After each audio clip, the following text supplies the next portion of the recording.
शिष्य शाखा संसार गति, सेवक प्रत्यक्ष काले, बैरागी छावे मड़ी, ताको मूल न डाले।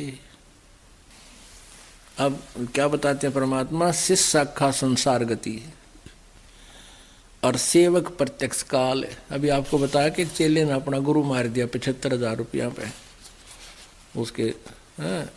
तो कहते हैं ऐसे जो व्यक्ति बकवाद करते हैं, परमात्मा से विमुख है, नाम उनके पास है नहीं, ढोंग संत का कर लिया कि बैठ के जाकर डेरे में, तो वो सेवक तो उसके काल है, प्रत्यक्ष काल।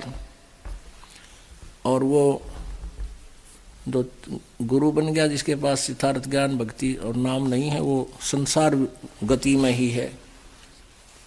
पुणात्मा, आप जी का सौभाग्य है कि आपको इस ज्ञान सुन रहा है, आप कोई किसी भी माध्यम से सुन रहा है, कोई पुस्तक भी पढ़ रहा है, कोई सीडी भी देख रहा है, या प्रत्यक्ष आकर यहाँ ज्ञान सुन रहा है।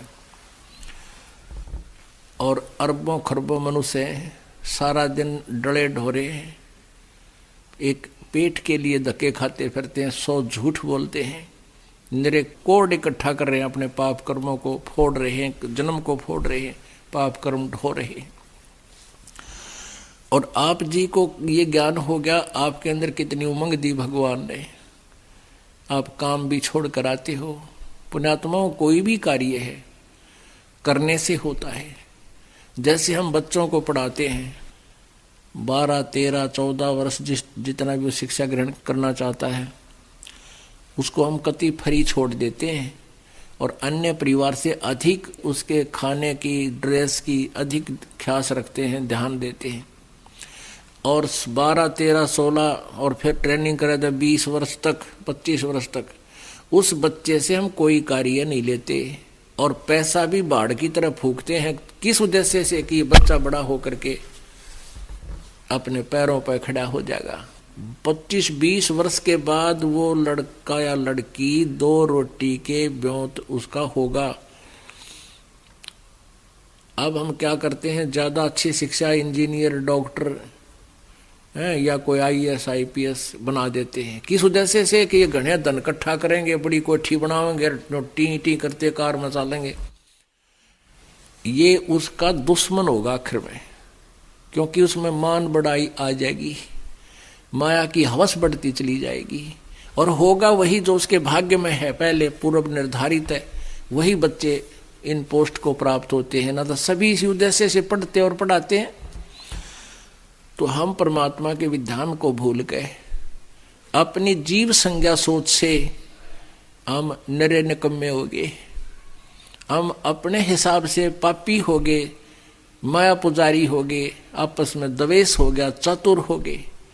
तो इस सारे दोष को समाप्त करने के लिए हमने परमेश्वर कबीर जी के इस अध्यात्म ज्ञान की अति आवश्यकता है।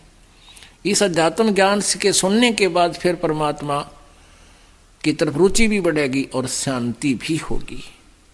तो इसके लिए अब ज्यादा से ज्यादा समय भगवान के लिए निकालो।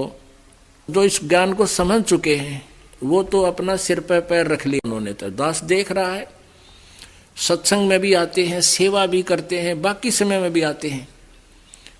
और फिर यदि वो नियम में रह रहे हैं तो देखना उनकी क्या मौज करेगा परमात्मा, यहां भी सुख देगा।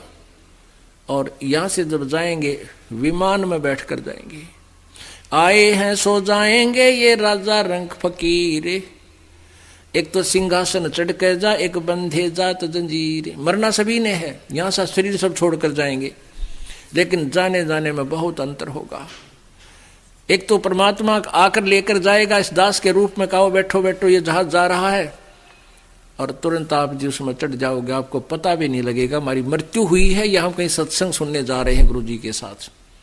और जो भक्ति नहीं करते उनके अंत समय में ऐसी ब्रैन माटी होगी, टट्टी पेशाब निकल जाएगा। आप देख लेना कभी ऐसा कोई व्यक्ति को मृत्यु होता, चाहे कोई किसी भी बड़ी पोस्ट पर हो, उसका देखना कितना बड़ा धनी हो, जिसके पास ये सत भक्ति नहीं है उसकी मृत्यु देखना। इसको नहाते किस लिए है? इसलिए स्नान कराते हैं, उसका बुरा हाल होया पावर टट्टी माए निकटी कपड़िया के वहाँ लाड़ पड़ जाए, तो फिर उसको नुआवा, अब फिर नुआवा जब वो कति फूकण की तैयारी हो ली, कहने का भाव यह है कि जो वो तो क्यों डरते हैं, क्योंकि यम के दूत इतनी भयंकर आकृति दिखाते हैं उसको शरीर छुड़वाने के लिए, ना फिर सीधे बाले ठोकर अंदर से वो भयभीत होकर के उस टट्टी पेशाब निकल जाता है। जब वो डरता हुआ उस शरीर को छोड़कर भागने की चेष्टा करता है, फिर उसकी बाजू पकड़ लेते हैं सूक्ष्म शरीर में वो यम के दूत।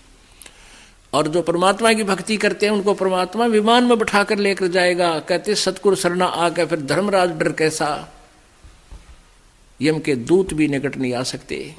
एक भक्त बता रहा था जी, मैं सपने में मर गया, यम के दूत आए मुझे लेकर चले। मैं बोला रखी चले भाई, चल सत्संग में चलाएंगे। मैं उनके साथ हो लिया। आगे जाके वो कहने लगे कहाँ ले जा रहे हो, मुझे सत्संग तो नहीं है, ये सामने लिख रखा है यमराज यमदूत। ने बोला तुझे धर्मराज के पास पेश करेंगे, फिर तेरा बकल तारेंगे। बोला मेरा और उनकी लड़ाई होगी कि तुम्हारा और हमारा के मेल भाई, हम तो कबीर जी के चेले हैं, शिष्य हैं, कबीर जी के उपासक है, हमारा कबीर इष्ट है, हमारे गुरु जी ये हैं, और हमारा थारा कोई मेल नहीं, धर्मराज काम नहीं जाया करते, भाग यहाँ से। उनकी लड़ाई होगी शुरू।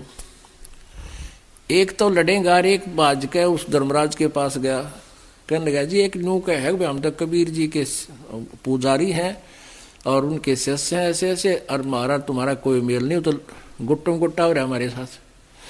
धर्मराज ने बोला रहा छोड़ दो भाई, क्यों मन नहीं मरवाओ हो तुम, जान दो उसको कित लिए आए तुमने कम्यो। कहते जब वो छोड़ दिया उन्होंने, वो दूसरा भी बाज गया। तो मैं वापस आया जब शरीर में, मेरा पसीने आ रहे नो, सूख रहा मुख अलग सूख रहा मेरा, और सारा कांपू पसीने छूट रहे, एकदम उठा। कहते कम से कम 2-3 गिलास तक पानी पिए, जब शरीर शांत हुआ, फिर मेरा जचीरे में तो मर गया था सचमुच। और वो ज्ञान काम आ गया कि भाई हम परमात्मा के बच्चे हैं, हमारा तेरा कोई मेल नहीं। परमात्मा कहते सतगुरु शरण में आकर धर्मराज डर कैसा, इन काल के दूता जकर की है। बोलो सतगुरु जी। इन पुस्तकों का PDF नीचे डिस्क्रिप्शन में दिया गया है।